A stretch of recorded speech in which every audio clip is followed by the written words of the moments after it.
Ya está grabando, mano. Ya vamos a empezar rápido porque después tengo una deuda. Está solo para los admins. Contesten. Oye, yo no manejaba esto. Mano, ¿por qué nunca me avisaron? Bueno, ya muchacho. Lo voy a hacer y bien terminando voy a ver esa vaina. Porque el grupo sí, como tal, no lo creyó, pero me han puesto de... Ok, vamos a comenzar con lo que es flujo de la información genética o también llamado expresión génica. Son unos procesos diferentes, pero no vamos a ponernos a hablar de lo que son terminologías. Sí vamos a explicar exactamente lo que nos han dicho en esta PPT, para lo cual yo también ya manejé un resumen que ya compartí, que está en el Drive, que para los que no lo tengan, ahí está, y este solamente se ingresa con correo institucional porque hay varias personas que me han estado solicitando con su correo personal. Y sí las he estado aceptando, pero me gustaría que sigan la indicación que es ingresar con su correo personal. Entonces vamos a hablar acerca de esto que es academia, pero como tal, pues creo que se puede explicar. Esa es una clase que muchos quizás no pudimos atender porque chocó justamente con parciales y en lo general el mío hicieron virtual, yo no entré, pero ya pues simplemente lo traté de resumir y ya, ahora está para la clase. Vamos a explicar los puntos más importantes porque si vieron la PPT es bastante historia, historia que yo no creo que llegue a venir y si viene ya sería bastante malo de parte de Clever o de Nancy, quien haga los exámenes. Pero creo que nos van a preguntar exactamente esto, los procesos o conceptos. Así que vamos a hablar. Primero, ¿qué es el flujo de la información genética? Es el proceso mediante el cual la información contenida en el ADN es utilizado para sintetizar proteínas funcionales. Así que vamos a subrayarlo acá. Acá con celeste. Es utilizado para sintetizar. Ahí, perdón. Utilizado para sintetizar proteínas funcionales. Estas proteínas de qué se van a encargar? Se van a encargar de lo que son casi todas las funciones celulares. Así que lo vamos a poner acá. Encargadas de lo que son las funciones celulares. Y estas van a contar con tres procesos básicos que hemos visto desde la academia, que son replicación, vamos a ponerlo acá. Vamos a poner. Sigue tres procesos. ¿Cuáles son esos procesos? Esos procesos son replicación, después van a seguir lo que es la traducción, no, la transcripción y finalmente la traducción. ¿Qué podemos hablar básicamente de esto? Que en la replicación vamos a encontrar un ADN. ¿Qué va a hacer? Lo que va a hacer es replicarse. Va a crear otro pedacito de ADN. Ya. En la transcripción, ¿qué va a pasar? Allá. Va a haber un ADN, un tramo del ADN que va a ser usado como un molde. Con este molde se va a sintetizar lo que va a ser un ARN. Y finalmente, con este ARN, ¿qué va a pasar? Este ARN, a través de lo que son dos subunidades ribosómicas, para los cuales tenemos la formación de lo que es un ARN ribosomal, que va a ser parte de este ribosoma, un ARN transferencial que va a traer lo que es un anticodón y lo que es un aminoácido, y un ARN mensajero que va a traer el mensaje que quiere expresar inicialmente en nuestro ADN. ¿Por qué? Porque como ya lo dijimos, es el proceso utilizado para sintetizar proteínas funcionales. ¿Y estas proteínas basadas en qué están? En la información genética del ADN. Entonces, esta va a ser para sintetizar una cadena de aminoácidos o proteínas. ¿En base a qué? Al ARN. ¿Y la información dónde suele llegar? La información suele llegar en el ARN mensajero. Entonces, más que hablar, son generalidades. Pero vamos a empezar hablando de lo que son los ácidos nucleicos. ¿Por qué? Porque estamos hablando de lo que es la información contenida en el ADN. Estamos hablando también que en la transcripción va a pasar de ser un ADN a un ARN. Entonces, tenemos que hablar de lo que son ácidos nucleicos. ¿Y ácidos nucleicos qué son? Son dos tipos principales de moléculas. Estas moléculas que son, bueno, vamos a escribirlo acá. Son biomoléculas formadas por nucleótidos responsables de guardar, copiar y expresar la información genética. Entonces vamos a ponerlo acá. Son biomoléculas formadas por nucleótidos. Por, nucleótidos. ¿Estas qué función van a tener? Van a tener la función de guardar, van a tener también la función de copiar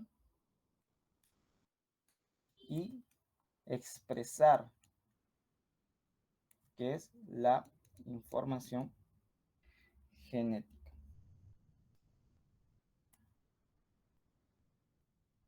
Ya. Entonces, cuando nos referimos a, son dos tipos principales de moléculas.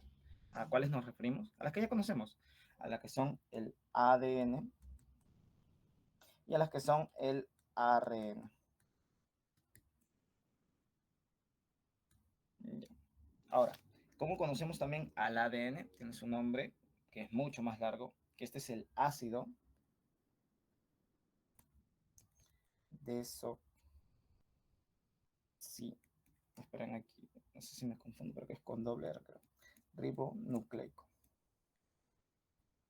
Y en el ARN, que también este se va a llamar ácido ribonucleico.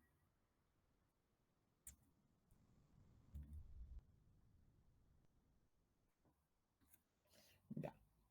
Entonces, como ya lo dije, estas son biomoléculas. ¿Formadas por qué? Por nucleótidos. Entonces acá ya lo tenemos. Estos son unos nucleótidos. Estos dos son nucleótidos.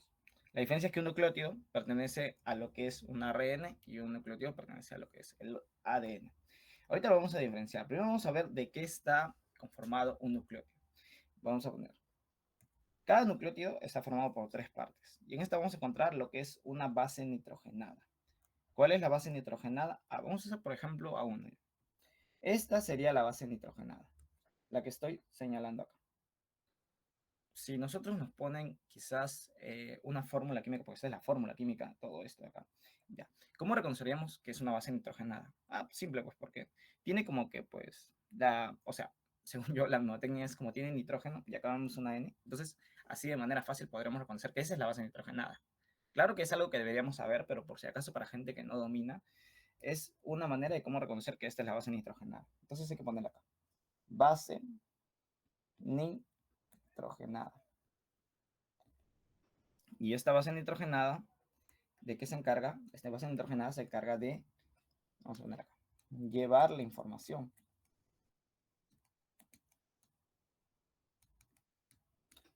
Y esta base nitrogenada está dividida en dos, en lo que son purinas y pirimidinas. ¿Se acuerdan que había una memotecnia en lo que era la academia? Esta era agua pura, ¿no?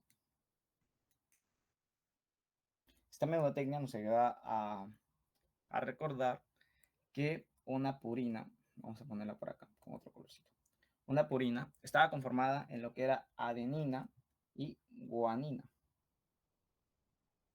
Entonces, es justamente con lo cual podemos recordar una pequeña memotecnia. Entonces, en lo que se refiere a purina, ¿a qué nos referimos? Nos referimos a adenina, que también es representado con una A, y también nos referimos a lo que es una guanina. En lo que es pirimidinas, entonces vamos a encontrar todo lo contrario a lo que no son purinas. Encontramos la citocinina, no, la citosina, digo. La citosina, la tinina, y aquí también vamos a encontrar el uracilo. Hay maneras de las cuales no creo que nos podamos confundir. Yo creo que solía no confundirme porque solía aprovechar mucho lo que era esta pequeña memotecnia, que la verdad es que era bastante buena. O sea, solamente recordaba, agua pura, allá, pura de purinas. Y este es el que está con adenina y guanina. Entonces ya, con eso hemos hablado de lo que son purinas y pirimidinas, que son parte de las bases nitrogenadas. Ahora vamos a hablar de lo que es la azúcar pentosa. Acá, ¿cómo podemos reconocer al azúcar pentosa? La azúcar pentosa es la que se encuentra en el medio. Entonces vamos a señalarlo. Azúcar pentosa. Esta azúcar pentosa está dividida en dos. En lo que es desoxirribosa y ribosa. ¿Y cuál pertenece acá? Pues es lo que vamos a ver. Esta. Vamos a encontrar la desoxirribosa y la ribosa. pero vamos a encontrar que la desoxirribosa va a estar presente en el ADN. ¿Cómo podemos hacer para no confundirnos? ADN lleva una D es de desoxirribonucleasa.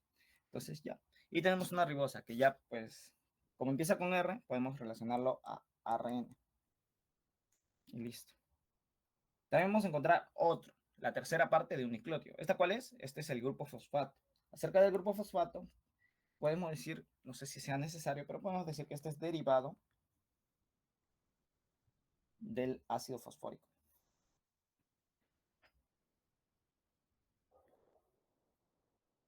Ya.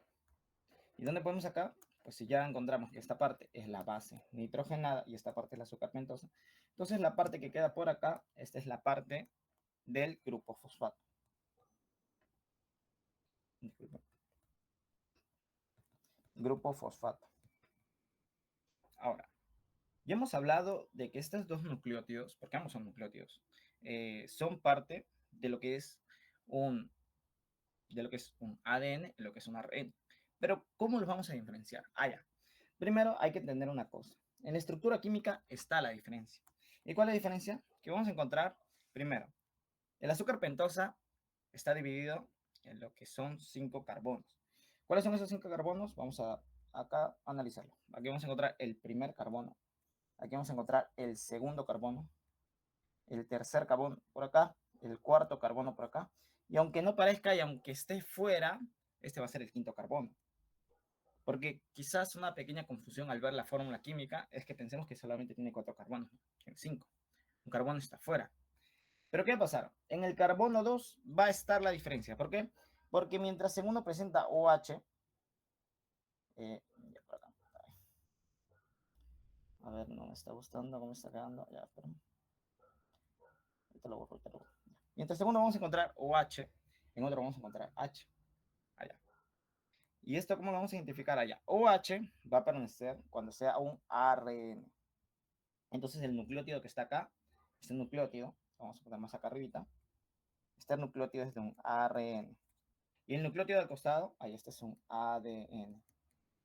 ¿Cómo lo vamos a diferenciar? Allá que en el carbono 2 del azúcar pentosa vamos a encontrar un OH en el ARN y también vamos a encontrar un H en el ADN. Entonces, esta es una manera de diferenciar. Entonces, acá para hacer una pequeña anotación y tenerla en cuenta, vamos a encontrar que a ver, si analizamos bien, creo que esto lo vamos a poder entender, porque esto es parte simplemente de lo que es la fórmula química. Vamos a notar que el grupo fosfato, no, esperen, lo voy a poner acá, el grupo fosfato se une al carbono. ¿Cuál carbono? Como ya lo estamos viendo en la imagen, el carbono 5 de la molécula de azúcar.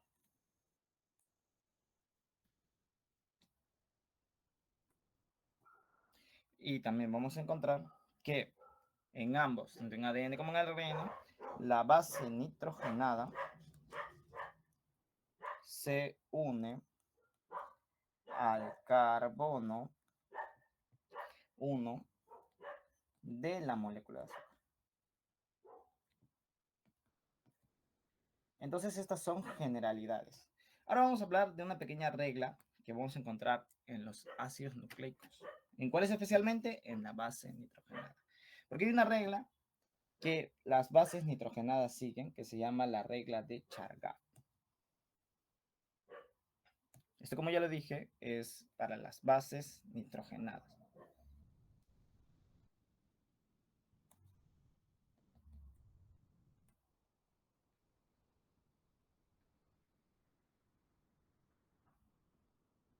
¿Y qué nos va a hablar la regla de Chargaff, o también llamada ley de Chargaff? Allá simplemente nos va a hablar de las cantidades de adenina, timina, guanina, citosina y esturacilo. ¿Qué nos va a decir? Allá. Primero, nos va a decir que la cantidad de adenina es igual a la cantidad de timina. Entonces vamos a anotarlo acá. Cantidad de adenina es igual a la cantidad de timina. ¿Qué también nos va a decir esta regla de Chargaff? Nos va a decir que la cantidad de citosina es igual a la cantidad de guanina. Esto solamente en el ADN. ¿Por qué? Porque después vamos a ver que la timina se va a encontrar en el ADN, pero en el ARN ya no se va a encontrar. Vamos a encontrar reemplazada por lo que es el uracilo. Pero ahora la regla de Chargaff es lo que nos dice en el ADN. No suele aplicar tanto para ARN, sino la regla de Chargaff se hizo en base a lo que era el ADN. Demostraba la complementariedad de las bases en el ADN. Por eso es que esto solamente aplica en las bases nitrogenadas.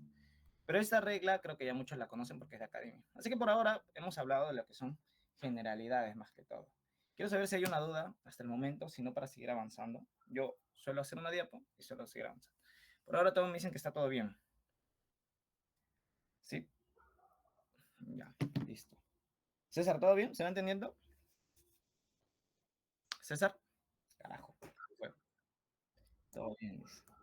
Ahora, chicos, vamos a hablar de lo que son unión de nucleótidos o formación de polinucleótidos. Si bien estamos recordando que la base de un ácido nucleico es un nucleótido, para que estos lleguen a ser lo que es una cadena de ácido nucleico o también llamado polinucleótidos, estos tienen que unirse. No creo que nos lleguen a preguntar esto. Oye, está mi neto Cox. No creo que nos lleguen a preguntar esto, pero lo voy a escribir. Sabemos, disculpen cómo lo voy a escribir, que la fórmula empieza así, ¿no? Desde el centro, que vamos a encontrar acá. Este es el azúcar, lo vamos a encontrar así.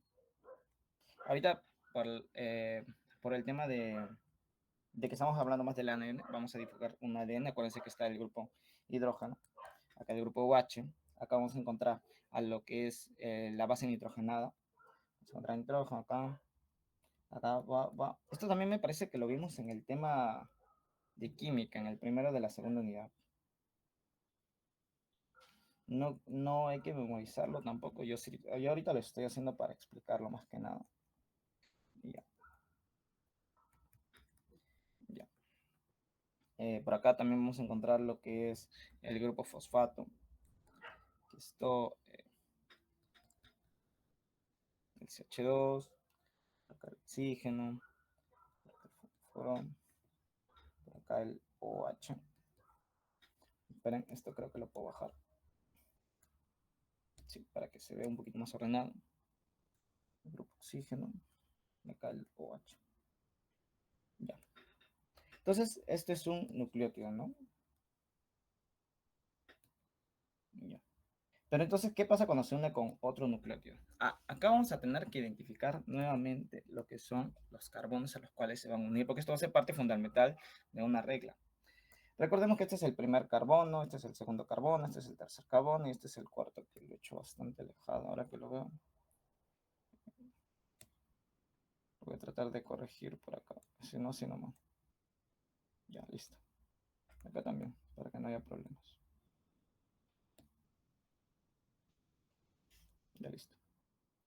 Este es el cuarto carbono y este es el quinto carbono. Y aquí también sería identificarlo en el otro, ¿no? Pero vamos a hacer el ejemplo. Entonces tenemos un cuarto carbono. Entonces la unión, ¿dónde se suele dar? No, estamos en el quinto carbono. La unión se suele dar en lo que es el carbono 3. La unión del carbono 3 en lo que es el azúcar se va a unir a lo que es el carbono 5 en el azúcar. Y aquí va a crear una relación que nosotros pues siempre vemos, ¿no? La famosa relación de 5 a 3, pero ahorita voy a explicar por qué se da esta relación. Resulta que acá los grupos OH se encuentran. Acá va a haber una pequeña liberación de lo que es una pequeña molécula de agua y va a formarse desde acá una unión. Y nuevamente, la siguiente unión, ¿dónde se formaría? Se formaría nuevamente en el 3, porque todas las uniones de lo que es un nucleótido con otro nucleótido se van a dar en el carbono 3. Pero todo dónde va a empezar, todo va a empezar en lo que es el grupo fosfato. El grupo fosfato, ¿en qué carbono está? En el 5, pero es muy grande. En el 5. Y si se va a dar otra unión, ¿dónde se va a dar? Se va a dar en el 3.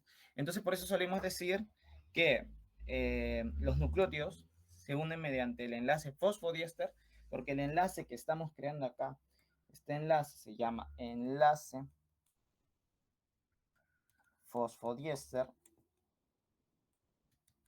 Este se suele dar entre el carbono 3 del azúcar y el carbono 5 de la siguiente azúcar. O sea, ¿se dan cuenta de la relación?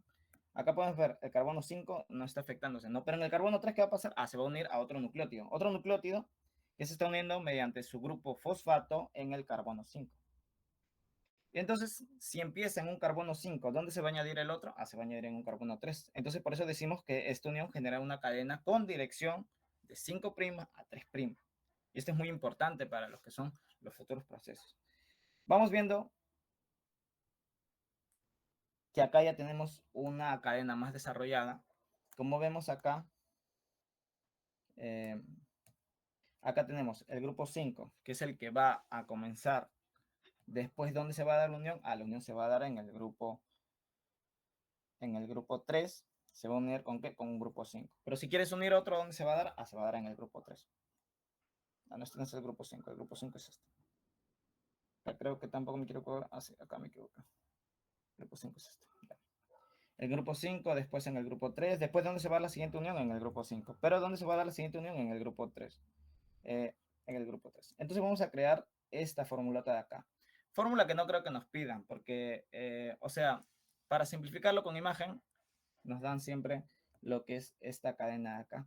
Ahí esta cadena, ¿cómo se presenta? Aquí está el grupo fosfato, aquí está el azúcar y acá está la base nitrogenada. Pero esta base nitrogenada, como ya les dije, son de dos tipos. ¿Cuáles? Purinas y pirimidinas. Entre estas que podemos encontrar adenina, guanina, citosina, tinina o uracilo. Entonces, en una podemos encontrar adenina, parte de lo que es una base nitrogenada. En otra podemos encontrar citosina, en otra podemos encontrar guanina y en otra podemos encontrar tinina. Eso depende de qué base nitrogenada estemos usando. Entonces simplemente es todo esto lo que he dicho. Acá he puesto una pequeña explicación, las cuales pues puedo explicar ahora, no tengo problema. Dice, los nucleótidos se unen mediante lo que son enlaces fosfodiéster. Esta unión va a generar una cadena con dirección de 5' a 3'. Así que vamos a desarrollarlo. Esta unión genera una cadena con dirección de 5' a 3', que es muy importante en los procesos de replicación y transcripción. Entonces, creo que ya está explicado, más que decir de esto, creo que no. Así que vamos avanzando de lo que es el ADN y el ARN, porque son los principales ácidos nucleicos. ¿Qué podemos decir del ADN? Bueno, aquí me he apoyado en una imagen para decirle qué es el ADN. Primero, para tener contexto de lo que es el ADN, lo tenemos acá al costadito. Ya. El ADN, por acá vamos a ver que se va a crear pues todo. Este es, por ejemplo, mira, este es todo un polinucleótido, una larga unión de nucleótidos, solo un lado. Y este lado es otra unión de otros nucleótidos. ¿Mediante qué se van a unir? Se van a unir mediante bases nitrogenadas. ¿Cuáles son esas bases nitrogenadas? Pueden ser purinas o pirimidinas, que podemos encontrar adenina, guanina, citosina, tinina y uracilo. ¿Y estas cómo se van a unir? Se van a unir mediante complementariedad. Esta complementariedad es demostrada por quién? Por lo que es la regla de Chargaff. Entonces vamos uniendo los conceptos, ¿no? En el ADN, ¿qué podemos encontrar? Estas son dos hebras complementarias, justo lo que estoy diciendo. Dos hebras complementarias.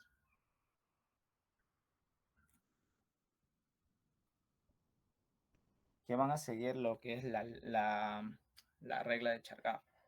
Y vamos a poner, son dos hebras complementarias que se enlazan mediante puentes de hidrógeno. Por puentes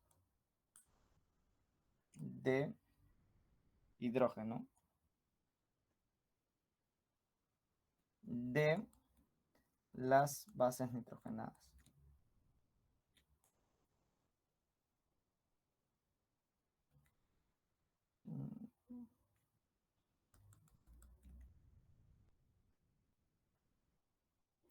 Ya. ¿Qué vamos a poder encontrar acerca del ARN? Del ARN tenemos algo diferente al ADN, ¿no? Como podemos ver en la imagen. ¿Qué podemos ver en la imagen? Ya. Que el ARN es diferente porque es solamente una sola cadena. Esta es una cadena de polinucleótidos. Pero ya no hay otra cadena como si lo hay en el ARN.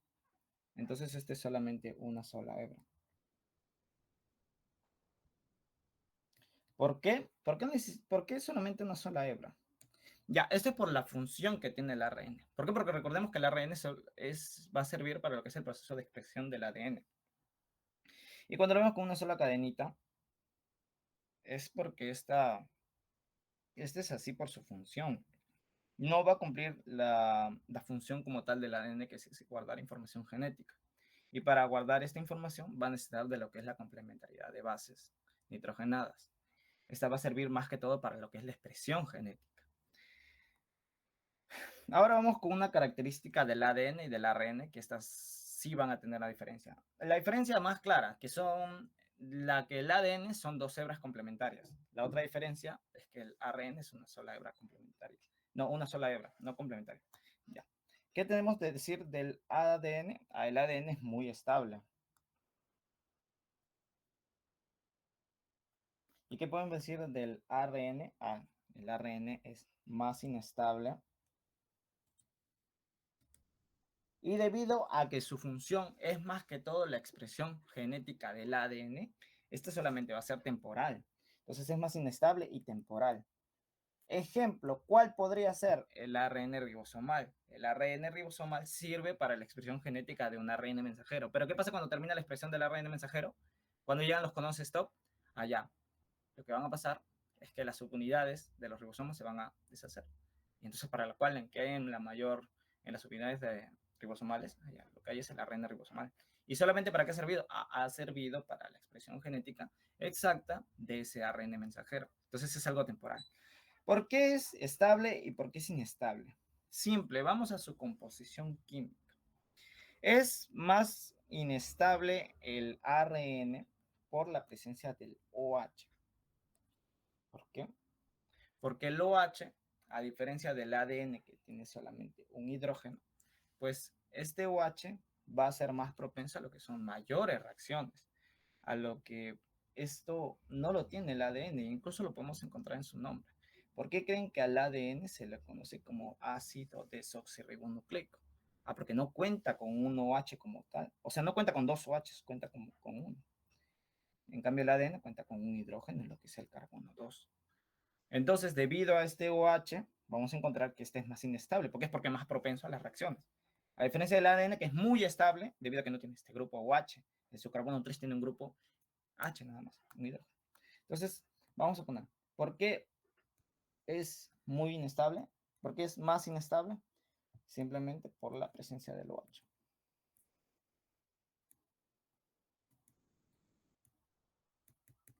Ahora sí, vamos a continuar acerca del modelo de la doble hélice. De ahí me voy a detener a ver si hay alguna duda al respecto.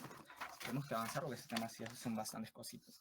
Y en el modelo del doble hélice vamos a hablar netamente de lo que es ADN. Primero, cosas básicas a tener en cuenta que este modelo fue descubierto o propuesto en sí por James Watson y Francis Crick, que propusieron el modelo tridimensional de ADN, o como se podría llamar de otra manera, el que más conocemos. No como modelo tridimensional, pero sí el modelo de la doble hélice. Este modelo explicó cómo el ADN almacena, copia y transmite la información genética. Es lo que todos conocemos del ADN. Ya. Tenemos la característica. Primero que esta es una estructura helicoidal. Como lo podemos ver, esto es una forma helicoidal. ¿Qué quiere decir helicoidal? Que tiene una forma espiral. Segundo, que vamos a encontrar que es una doble cadena antiparalela. ¿Por qué? Vamos a escribirlo acá. Esta es una doble cadena antiparalela porque las dos hebras de ADN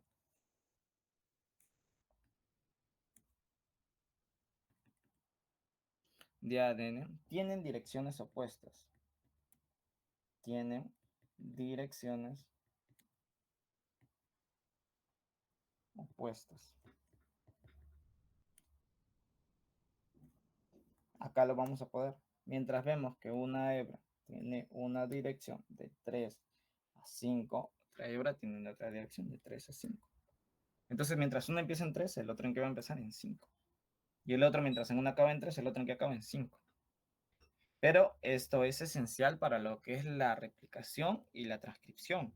Porque recordemos que en la replicación va a haber también lo que es una replicación de ADN basada en lo que son las direcciones opuestas.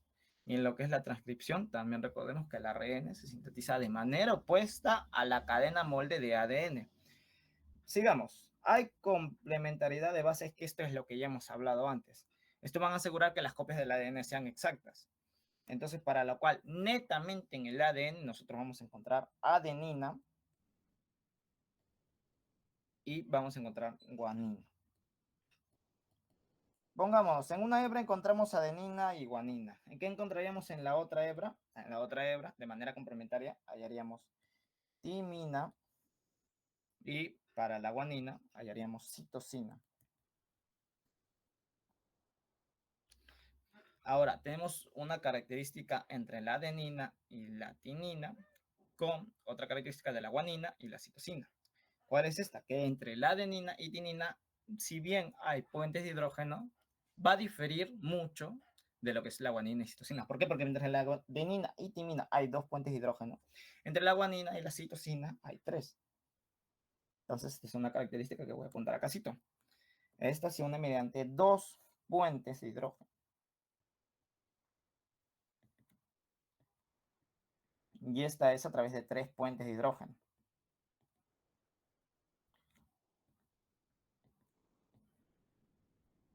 Siguiente característica. Hay enlaces covalentes en la cadena. ¿Cómo cuáles? El primero, las bases nitrogenadas. Primero voy a anotarlo. Ya. Ya. Estas bases nitrogenadas se van a unir al azúcar, o sea, al azúcar pentosa, mediante lo que es un enlace covalente. Este enlace covalente, ¿cómo se va a llamar? Se va a llamar enlace N-glucosídico. Entonces vamos a anotarla acá. Las bases nitrogenadas, las cuales tenemos acá, que pueden ser, como ya les dije, purina, adenina, timina, citosina o uracilo, se van a unir al azúcar pentosa mediante un enlace. ¿Cómo se llama este enlace? Este enlace se llama N-glucosídico. Y este enlace que es un enlace covalente. Entonces vamos a poner acá. Las bases nitrogenadas se unen al, al azúcar mediante un enlace. ¿Cómo se llama ese enlace? Ese enlace se llama N-glucosídico. Y es el primer enlace covalente que podemos encontrar. ¿Cuál es el segundo? El segundo que podemos encontrar son que las azúcares se enlazan entre sí. Recordemos cómo se lanzaba un azúcar con otro azúcar. ¿Cómo se enlazaba? Se enlazaba por enlace fosfodiéster. Entonces este es el segundo enlace covalente que podemos encontrar en la doble hélice del ADN. Entonces vamos a contar. Enlace entre azúcares.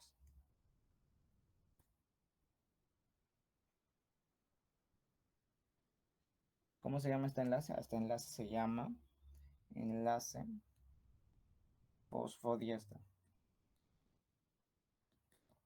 Entonces, recordemos, unión entre lo que es una base nitrogenada con un azúcar, mediante que se da, se da mediante lo que es un enlace N-glucosídico. Que si no, si quieren lo ponemos acá, pero no creo que como ya está acá, ya creo que espero que lo puedan entender. Pero también te vamos a tener otro enlace covalente, que va a ser el enlace entre azúcares. Que se va a dar, a lo que es mediante un enlace fosfodiéster. Entonces hay que tener en cuenta estas cositas, porque nos pueden preguntar características de un modelo de doble hélice, quizás marcar un verdadero o falso. Pueden mencionar, ¿hay enlaces covalentes en la cadena de doble hélice del ADN? Pues sí, sí los hay. Hay 2 que estoy poniendo acá. Seguramente que hay más, pero a nivel de la diapositiva o lo que nos han enseñado, estas son las 2 que podemos aplicar. Va la importancia de este modelo. Ok, primero que va a explicar cómo el ADN puede replicarse. ¿Por qué? Porque cada hebra va a servir de modelo para la otra. Entonces, vamos a poner acá. Cada hebra sirve de modelo. ¿Cómo así? En la replicación, ¿qué va a pasar? A que el ADN se va a replicar, va a crear una copia de ese ADN, ¿mediante qué? Mediante una hebra que es un modelo. Y en lo que es la transcripción, el ARN, ¿cómo se va a crear? Se va a crear también en base al modelo de una copia de ADN, de una hebra de ADN. Entonces, por eso explica cómo el ADN puede replicarse, porque hablamos de lo que es de las 2 cadenas y cómo estas cadenas También mencionamos lo que son las bases nitrogenadas. Estas bases van a ser importantes para estos procesos. ¿Pendiente de qué? La complementariedad de bases. Segundo, vamos a hablar acerca de una segunda importancia que se explica cómo almacena la información genética en la secuencia de bases. Esto ya saben que la información genética se va a almacenar en lo que son las uniones entre las complementariedad de base. Aquí está toda la información genética. Y esta es importante porque el modelo de doble hélice literalmente nos enseñó a cómo es una manera de que el ADN, de que la estructura del ADN guarde toda la información genética en nosotros allá. Esto se explica mediante la secuencia de base, porque hay una complementariedad. Entre esta complementariedad, aquí es donde se guarda la información genética. Ahora vamos a hablar de lo que quizás una tercera importancia, que es la base molecular de la herencia. ¿Por qué? Porque permite conocer cómo se transmiten los caracteres hereditarios de una generación a otra. Porque ustedes saben que el ADN sirve para eso, ¿no? Para transmitir la información genética. Entonces, estos son 3 puntos importantes de lo que es el modelo de doble hélice. Las características más importantes, ya saben, descubridores o quienes propusieron el modelo fueron ya James Watson y Francis Crick. ¿Basado en qué modelos? En los modelos de la ley en los modelos de Chargaff y en los modelos de otros 2 científicos que analizaron la estructura del ADN mediante rayos X. Ahorita no recuerdo muy bien sus nombres, pero sí estaban en lo que era la historia, cosa que no siento que es muy datero. Igual, de todas maneras, yo se lo leí, pero ya me olvidé. Así que vamos a hablar de los 3 principales procesos de la expresión genética. Vamos a empezar con replicación. Pero hasta ahorita quiero saber si todo se va quedando claro, si no hay dudas, o si me he trabado en alguna parte. ¿Todo va quedando claro? André dice que sí, José Cox, mi neto José Cox, que me... Yair, Yair, ¿estás ahí? Habla, mi hijo. Yair, habla, hermano. Ya, bueno, no está. César. Tengo vergüenza, mano. No. Así es ahí, nada más quería saber. Tiene vergüenza y me habla por decirme tengo vergüenza. Chucha. Vamos a hablar del el primer proceso de la expresión genética. ¿Cuál es el proceso de la replicación del ADN? Como ya explicamos, primero, para que se cree un ARN, vamos a tener que usar un ADN de molde. Pero para que se cree este ADN de molde, primero vamos a tener un modelo de ADN que se va a replicar de manera idéntica. Entonces vamos a explicar. Es el proceso mediante el cual una molécula de ADN forma una copia de sí misma. Ese es fundamental para la división celular, asegurando que cada célula hija reciba un juego exacto del material genético. ¿En qué parte del proceso celular se da esto? Esto se da en la interfase, exactamente en la fase S, tema que ya vimos esta semana. Entonces, ¿esto dónde se lleva a cabo? Se lleva en la fase S. ¿Por qué, muchachos? Porque acuérdense que en la división celular, en lo que es al menos metafase, va a empezar lo que es la disgregación, ¿no? De la carioteca. Entonces ahí se va a exponer lo que es el material genético. Después, mediante los ciertos procesos, pues simplemente van a ir dividiéndose y al final lo importante es que las células hijas tengan un material genético exacto al de su madre. Ahí Cosmo me dijo algo. 3, bien. ¿Cuáles, mano?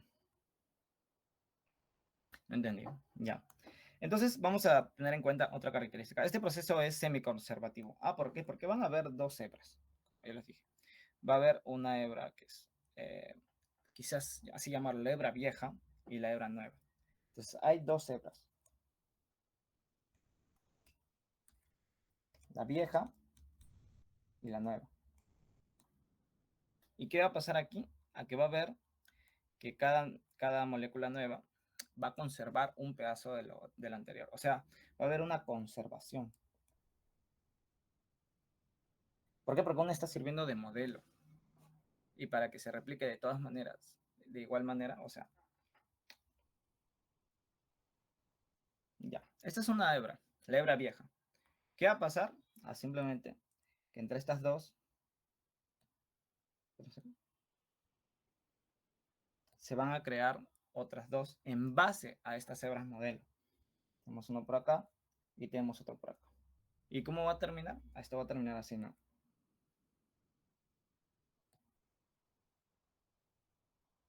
Y la parte de acá.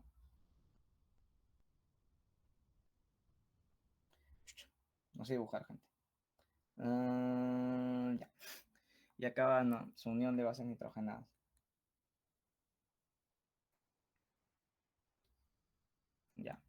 Entonces, ¿qué nos indica con este dibujito? Allá. Con este dibujito nos indica que una nueva cadena de ADN va a tener o va a conservar una parte del ADN viejito. Entonces ya, creo que no sé si dejar este dibujito. No me parece porque está bien feo, pero ya si quieren por ahí, lo voy a dejar. Porque igual este PPT lo voy a subir. Pues si no, lo borro. Vamos a hablar primero del primer proceso. Primero, tener en cuenta que los procesos de replicación, transcripción y traducción se van a dividir en tres. Los tres procesos se van a dividir en los mismos procesos. Iniciación, enlocación y terminación. Vamos a hablar de la iniciación.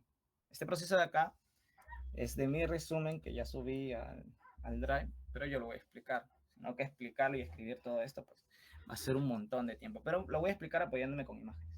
Primero vamos a hablar. La enzima de licasa, primero vamos a empezar con iniciación. Primero, hay que tener en cuenta qué enzimas actúan acá. Va a actuar respecto al orden, es lo que voy a hablar ahora. No hay un orden como tal, de hecho, pero la academia o lo que nos ponen en los materiales de la autora Nancy nos marca este orden. Dice que la enzima helicasa se coloca en el punto de origen y comienza a desarrollar el ADN. ¿Cómo lo va a empezar a desarrollar? Lo va a desarrollar rompiendo los puentes de hidrógeno. Esta helicasa se va a poner quizás en el otro lado. O sea, si nos ponemos como que este es el ADN, ¿no? Ya. Esta enzimita de acá, llamada helicasa, va a entrar por acá y va a ir cortando el ADN. Va a hacer como que pues este agujero que está por acá, ¿no? Va a entrar. ¿Y cómo lo va a hacer? Rompiendo los puentes de hidrógeno. ¿Este cómo va a actuar? Va a actuar entonces como lo que es una tijera. De esta manera es como va a entrar. Entonces, esta va a romper los puentes de hidrógenos entre las bases complementarias, las cuales ya hablamos, ¿no? Adenina, contenina y guanina con citosina. Esto va a separar las dos hebras y va a formar la horquilla de replicación. ¿Qué es la horquilla de replicación? A ver, ¿dónde está? Ya. La horquilla de replicación es como este espacio que va a haber acá. Ya. Es como que acá hay un espacio, supongamos, ¿no?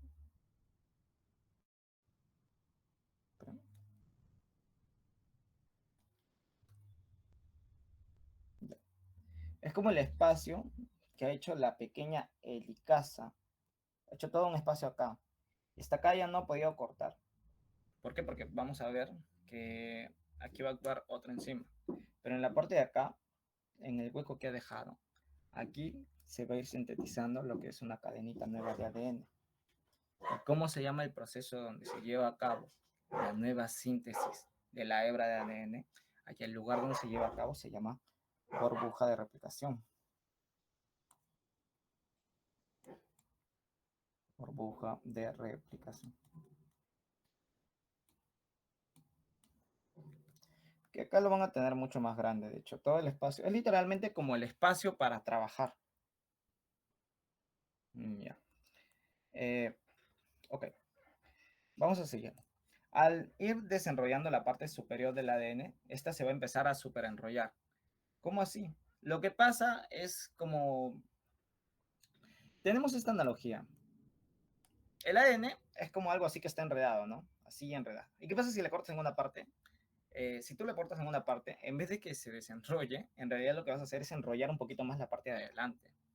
Y el cual es como que vas a hacerlo más enrollado, más enrollado, más enrollado.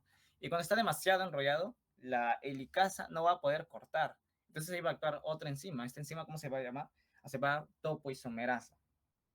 Esta topoisomerasa va a cortar un poquito del ADN que está súper enrollado, porque está súper enrollado. O sea, es como que cortarse esta parte, hubo un tirón y todo el tirón se enrolló por acá. En el otro extremo, donde aún no ha cortado el helicasa. Entonces, para que la helicasa pueda volver a avanzar, va a entrar en acción lo que es una enzima llamada topoisomerasa. Esta topoisomerasa va a romper un poquito de ese ADN y en conclusión, ¿qué va a hacer? Lo va a desenrollar, va a romper la supertensión que hay ahí, el super enrollamiento. Entonces, por eso, puesto, al ir desarrollando la parte superior del ADN, esta se va a empezar a superenrollar, que es de manera contraproducente, ¿no? Porque si piensas que algo va a cortar, lo normal sería que lo demás, pucha, se deshaga como un hilo, pero no, este se va a superenrollar. ¿Y quién va a entrar aquí? Va a entrar en acción lo que es una enzima topoisomerasa. Esta va a evitar el superenrollamiento del ADN. ¿Cómo? Lo va a cortar un poquito y se va a poner ahí para evitar el superenrollamiento de ADN. ¿Dónde encontramos esta enzima topoisomerasa? Acá. O sea, ustedes la ven acá, parece que no hace nada. No, no. Sí tiene una función muy importante. Respecto a cuál es su función, pues su función va a ser desenrollar el ADN que se había enrollado por acá. Es como que acá se superenrolló. Y si estaba superenrollado, la helicasa no iba a poder cortar, porque esta es la helicasa. No iba a poder cortar. Entonces, ¿qué hace para que la helicasa pueda seguir cortando? Pues esta topoisomerasa, en resumen, va a quitar este superenrollamiento, va a desenrollarlo, va a relajarlo, el ADN. Acá hay una pequeña discrepancia en quién actúa primero. Porque si bien la enzima helicasa va a cortar y esta va a provocar el superenrollamiento, la topoisomerasa va a actuar de inmediato a la actuación de la helicasa. Pero va a haber ciertos libros en los que vamos a encontrar que la topoisomerasa actúa primero que la helicasa. Esto no es algo que debamos discutir ahora, pero entiendan el proceso. Helicasa va cortando. Al cortar va a provocar un superenrollamiento en el otro extremo del ADN. ¿Quién va a desenrollar esa parte superenrollada? Pues la topoisomerasa, que va a desenrollar y relajar esa parte del ADN. Vamos a encontrar también la presencia de las proteínas SSB. Estas proteínas se van a unir a las hebras simples de ADN. ¿Dónde las podemos encontrar en el dibujo? Acá. Estas son las proteínas SSB, que completamente dichas son las proteínas de unión a cadena simple. Estas proteínas van a estabilizar la hebra de ADN. ¿Por qué? Porque cuando tú estás soltando una hebra de ADN, lo que posiblemente puedas hacer es que estés dañando un poquito de las bases que está por acá. Entonces, esta va a estabilizar esa parte. ¿Y qué va a hacer respecto a la otra hebra? Pues simple. Lo que va a hacer estas proteínas es que va a estabilizar las bases que están acá y van a evitar que se vuelvan a unir. Porque fácilmente se pueden unir, ¿no? Fácilmente es como que la helicasa va cortando. Pero debido a la complementariedad fuerte que tienen entre base, pongamos que acá hay una citosina, acá hay una guanina, esas van a querer unirse de nuevo. Allá, para que no se unan, van a actuar esas proteínas de una cadena simple, también llamadas proteínas SSB. Ahora va a actuar por último lo que es la primasa. Esta primasa va a sintetizar los primers de ARN. Estos primers de ARN, o también llamados cebadores, creo. No me acuerdo. Pero creo que sí le llaman cebadores. Estos primers o cebadores de ARN van a servir como una guía al ADN. Esta va a ser para iniciar la replicación. ¿Mediante qué? Mediante el ADN polimerasa 3. Pero lo voy a explicar. Es como que primero tiene que haber un primer. Vamos a señalarlo. Tiene que haber un primer. Va a llegar acá en lo que es un ADN polimerasa 3. Este es parte del otro proceso, pero voy a explicar cuál es la función del primer. El ADN polimerasa 3 no sabe dónde empezar. Es como que ya, tienes la cadena cortada. Esta es la cadenita, ¿no? Tienes acá las bases, otra base, otra base, otra base, otra base, otra base. Ya. Pero ahora, ¿cómo es que sabe cómo es que el ADN que se va a formar sabe en qué lugar empezar? Allá. Esto va a ser como el primer. Este primer va a guiar al ADN para que lo pueda sintetizar. O sea, pones acá un primer, allá el ADN va a saber dónde poner los fragmentos de ADN. Entonces va a saber que acá tienes que poner un ADN y así. Y nuevamente este ADN viene con sus respectivas bases, para los cuales se van a unir con sus otras bases. Entonces, ¿cómo inicia la síntesis de ADN? Allá gracias a un primer. ¿Quién trae este primer? La primasa. ¿Cómo no te puedes confundir? Ya. ¿Quién trae los primers? Primasa. Pues ahí ya vas encontrando el orden, ¿no? Entonces va a sintetizar los primers que van a iniciar la replicación. ¿Por qué? Porque estas van a servir guías para colocar al ADN. Así que vamos al segundo proceso, elongación. Aquí vamos a hablar del ADN polimerasa 3 que ya hablamos antes, ¿no? Va a agregar nucleótidos complementarios a la hebra molde. ¿Cómo los va a agregar? Ya, simple, siguiendo los primers. Los primers van a ser la guía para agregar esos nucleótidos complementarios. Ya. Pero aquí vamos a tener algo importante. Acá te dice, solo puedes sintetizar el ADN en dirección de 5' a 3'. Para lo cual esto va a ser un problema. ¿Por qué? Porque hay una hebra líder. Esta hebra líder, que vamos a anotar acácito, esta va a ser nuestra hebra líder. Ya. Esta hebra líder va a estar orientada de 3' a 5'. Y entonces acá la polimerasa va a poder avanzar. ¿Por qué? Porque el orden de la polimerasa 3 es sintetizar ADN en dirección 5' a 3'. Entonces la polimerasa puede avanzar de manera continua. Avanzar de manera continua. Esta es en la hebra líder. Solamente va a necesitar un primer al inicio. Necesita solo un primer. Porque es como que tú le pones un primer. Recordemos el orden en cual sintetiza. ¿Qué dice sintetiza? De 5 a 3. Nuestra cadena líder, ¿dónde va? Acá. De 5 a 3. Ya. ¿Por qué? Porque nuestra cadena líder está orientada de 3 a 5, ¿no? Ya pues. Entonces, si está orientada de 5 a 3, o sea, si está orientada de 3 a 5, la cadena que se va a sintetizar, la nueva, tiene que estar orientada de 5 a 3, ¿no? Claro, porque si estás de 5 a 3, la cadena nueva que tienes que sintetizar tiene que estar también de 5 a 3, porque son que tienen que ser opuestos, ¿no? ¿Por qué? Porque recordemos que el modelo de doble hélice nos dice que estas son cadenas antiparalelas.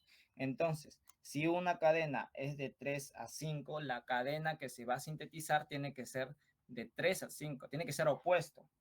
Y ya pues, entonces, como esta es nuestra hebra líder que está la partecita de acá, que ya señalé, va a actuar lo que es la ADN polimerasa 3, que esta va a sintetizar solamente en dirección de 5' a 3'.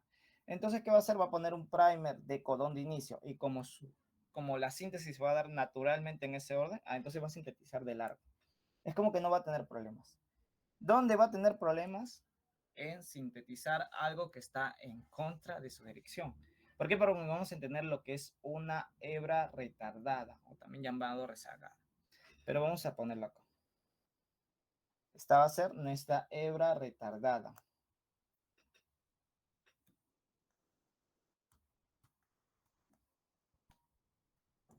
Retardada.